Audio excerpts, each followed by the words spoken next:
কাল কিয়ামতের ময়দানে, হাসরের ময়দানে আল্লাহর দয়া ব্যতীত এবং কি রাসূল সাল্লাল্লাহু আলাইহি ওয়াসাল্লামের সুপারিশ ব্যতীত একটা মানুষও কিয়ামতের ময়দানে একটা মানুষও রক্ষা পাবে না, রেহাই পাবে না।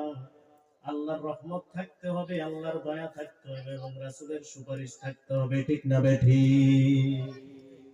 আমরা অনেকে রাসূলের সুপারিশকে অস্বীকার করি।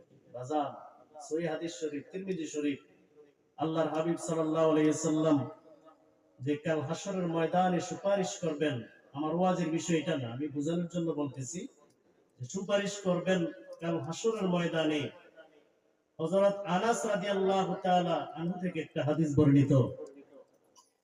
হযরত আনাস রাদিয়াল্লাহু তাআলা আনহু বললেন, আয়াশফা লি ইয়াউমাল কিয়ামা, ওগো আল্লাহর হাবিব, আপনি কি আমাকে কিয়ামতের ময়দানে সুপারিশ করবেন? তখন রাসূল বলেছেন, আনা ফাইল। ফাইল মানে কর্তা, হ্যাঁ আমি হচ্ছি সুপারিশকারী। জোরে বলেন সুবহানাল্লাহ। সহিহ হাদিস শরীফ, আনা ফাইল। এবার আনাস বলেন, আইনা আতলুবুকা ইয়া রাসূলুল্লাহ, কাল হাসরের ময়দানে আমি আপনাকে কোথায় গেলে পাবো?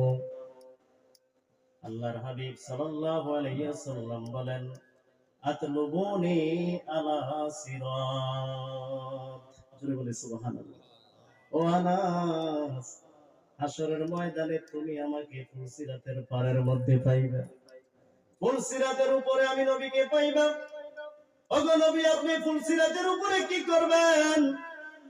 আল্লাহর হাবিব সাল্লাল্লাহু আলাইহি ওয়াসাল্লাম বলেন, দুনিয়াতে থেকে আমি নবীকে যারা মহব্বত করেছে, আমি নবীর শানে যারা দুরূদ শরীফ পড়েছে, আমি নবীর শানে যারা বেয়াদবি করে নাই, আমি হাসর ওই ফুলসিরাতের পারে দাঁড়িয়ে থাকবো। ওই